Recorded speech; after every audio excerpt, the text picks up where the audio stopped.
Guys, kung pupunta kayo ng Dabilan ay isa itong kaldereta na marirecommend ko. For only 99 pesos ay may kasama ng rice tapos naka-unli pa yung sarsa. Panalo to dahil bukod sa masarap ay pinapaulanan pa ng keso. Good afternoon, Ma'am Dudes. Ano na naman tong bago mo at parang may iba't ibang klase ka ng ulam dito? Sir, today po, meron po kaming spicy caldereta and meron po kaming adobo style pero hindi siya nakabalot. And then meron naman po kaming adobong isaw po, sir. Spicy isaw po. Wow, spicy isaw. Yes, Magkano sir. dito sa mga to, madam? Dito muna tayo sa spicy Sir, caldereta. same lang sila. May 99 with rice na po. Meron din po kaming platter, 80 pesos, 120, and 220 po. For family naman Yung siya. sa 99, ano na yun? Unli rice na ba yun? Sir, hindi. Only sarsa lang. Di ka Only kaya sarsa. karmahin yan, sir. Ay, sorry. Dito, magkano dito? Same lang. Same lang din po silang tatlo, Tapos sir. dito sa Yes po, adobong sir. isaw. Pwede nyo naman po i-try before po kayong bumili, sir.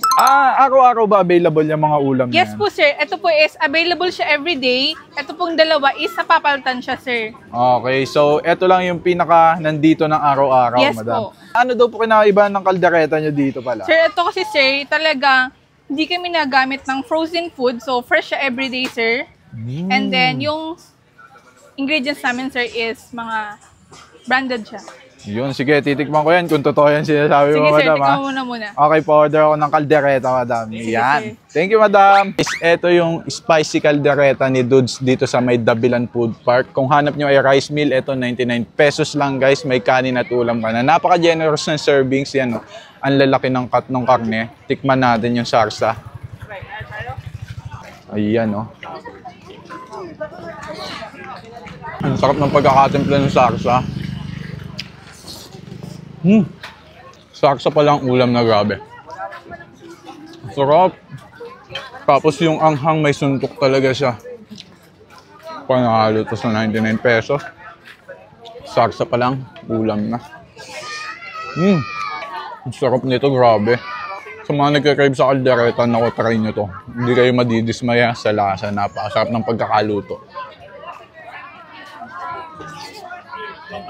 Madam, tanong ko lang po, saan daw po kayo matatagpuan? Sir, dito lang po kami matatagpuan sa stall 70 po. Nag-open po kami ng 3 p.m. po to 9 p.m. onwards po. Kapag weekends naman po is 2 p.m. po to 10 p.m. naman po.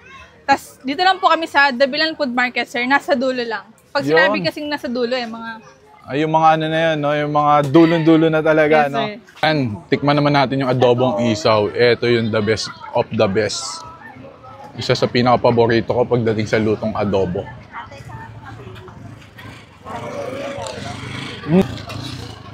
Sarap to pag sinamahan ng sili.